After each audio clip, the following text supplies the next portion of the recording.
Saya Nabila sebagai narator. Saya Tika sebagai Dani Sugi. Saya Destia sebagai Mana. Saya Tika sebagai Tuna. Saya Tiki sebagai Satria. Saya Dani sebagai Jin. Saya Empat sebagai Jin. Saya Ratu sebagai Tuna. Saya Kami sebagai Jin. Selamat Merdeka.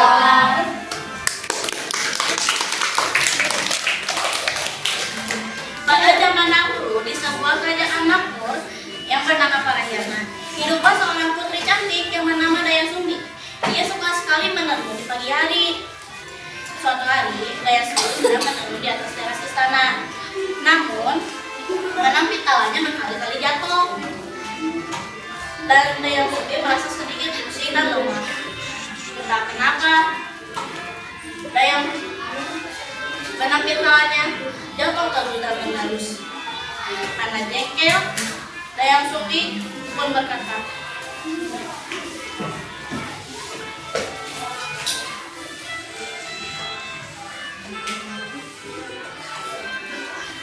Barang siapa yang mengambil benang pitalnya itu, saya bersumpah.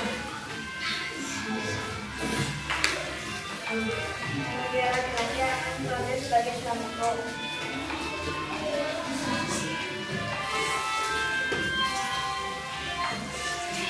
Siapa yang mengambilkan benang ini? Aku sepertinya sudah ada di sini. Aku lagi membeli cinta untukmu. Lalu tolong berarti kamu akan menjadi suamiku.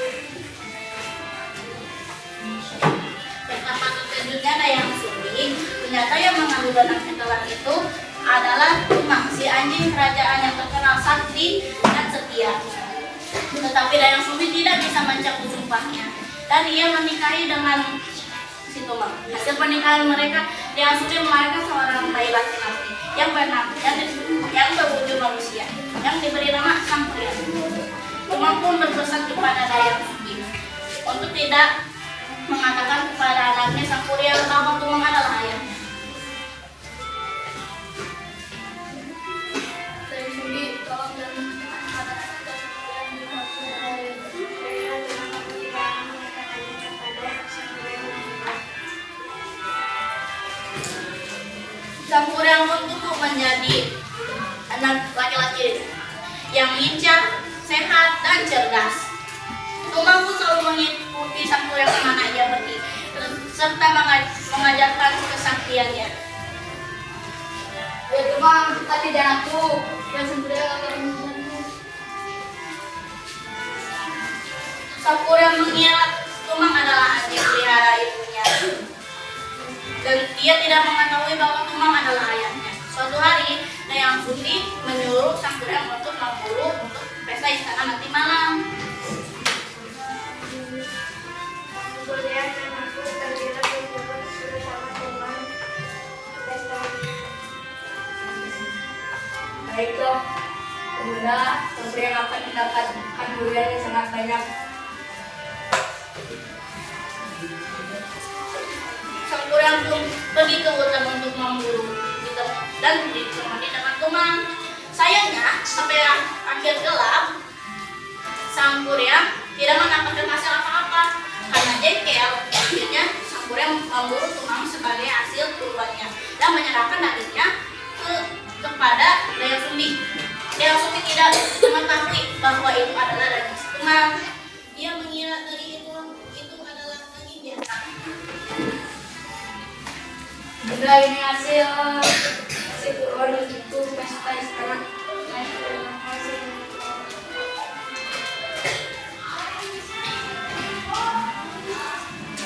Setelah pesta usai, Dayang Sumbi tidak melihat keadaan Tumang pas saat di istana.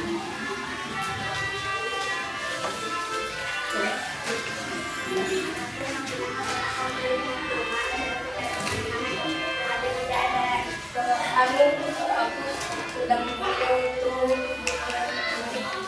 Apa? Kenapa kamu lakukan itu Sampurian? Dayang Sumbi tidak bisa menahan emosinya dan Dayang Sumbi pun memukul Sampurian di keningnya hingga memuntahkan darah. Ampun Bu, ampun lawan Sampurian. Akibat keluarganya Dayang Sumbi diusir dari istana oleh sang raja. Bagaimanapun, Sang Kuryang adalah sang putra mahkota, tidak boleh ada yang memungkirnya. Waktu pun berlalu, Sang Kuryang tumbuh menjadi pemuda tampan, setia, dan disegani. Suatu hari, Sang Kuryang pergi untuk memburu. Alangkah terkejutnya, dia bertemu dengan seorang gadis cantik.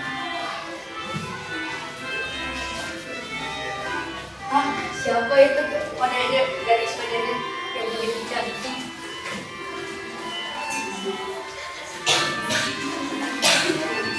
Sang Kuryang tidak mengetahui bahwa gadis itu adalah ibunya.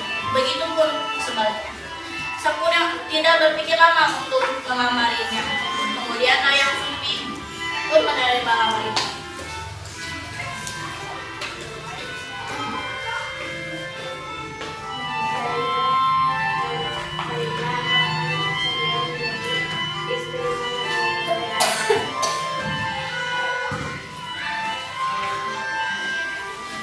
Namun sebelum hari pernikahan mereka, Dayang Sumbi menemukan bekas luka di dinding Sang Kuryang, sama persis seperti anak bumbunya.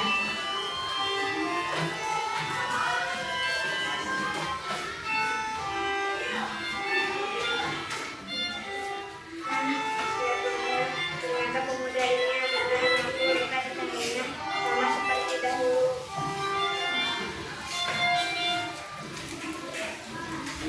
Dayang Sumbi pun berusaha untuk mencari angka untuk menikah, untuk mengalahkan pernikahan mereka.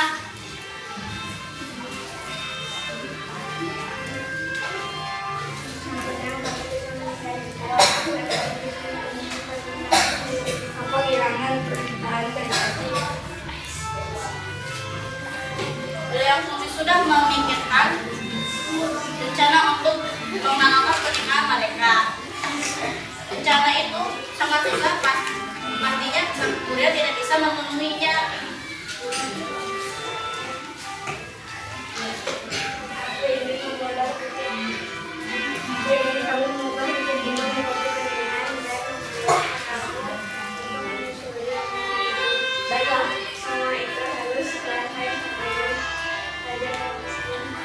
Baiklah, aku akan memberikan semua pernikahan. Sang Kuryang mengumpulkan seluruh kesaktiannya. Dia mengundang seluruh makhluk halus dan jin untuk membantunya memperbaiki. Kesaktian itu dulu diajarkan oleh ayahnya Tumang.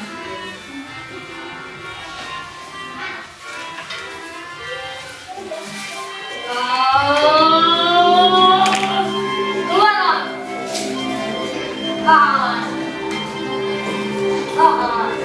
Aku adalah Tuhan kalian. Takkan kalian membuat berdua dalam satu malam.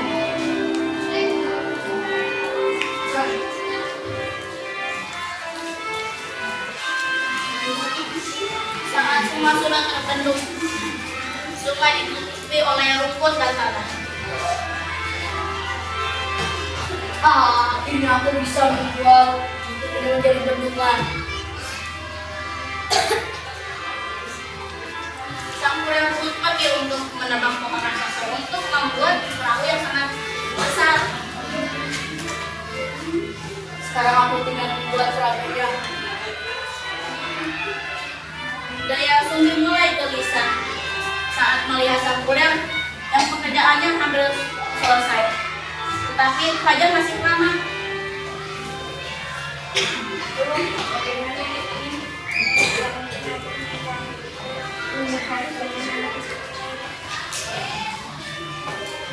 Dayang Sumbi berdoa kepada Tuhan untuk fajar lebih cepat datang.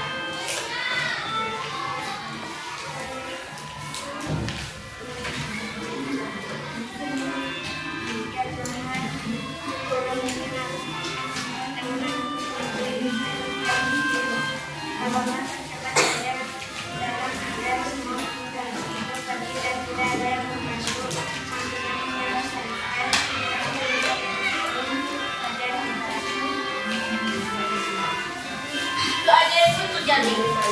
Fajar lebih cepat datang.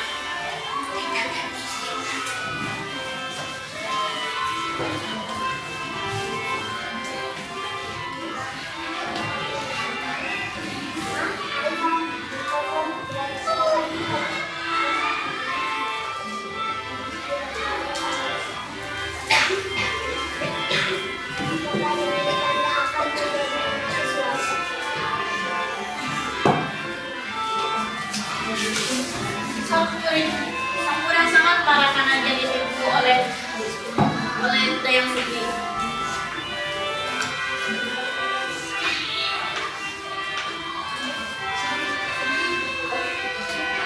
Sudah pagi, padahal aku belum selesai buat perahunya.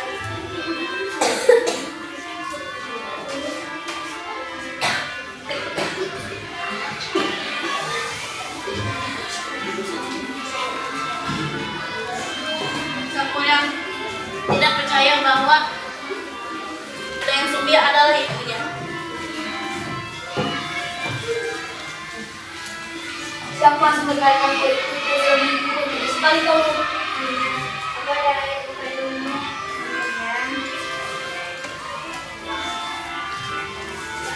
Sampur yang tidak percaya dengan ucapan Dayang Sumbi. Tidak sepakat pun.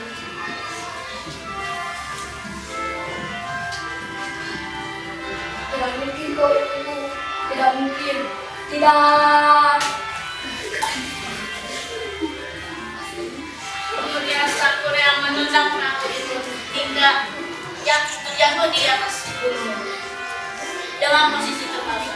Hingga sekarang gunung itu disebut dengan sebutan Gunung Tangkuban Perahu.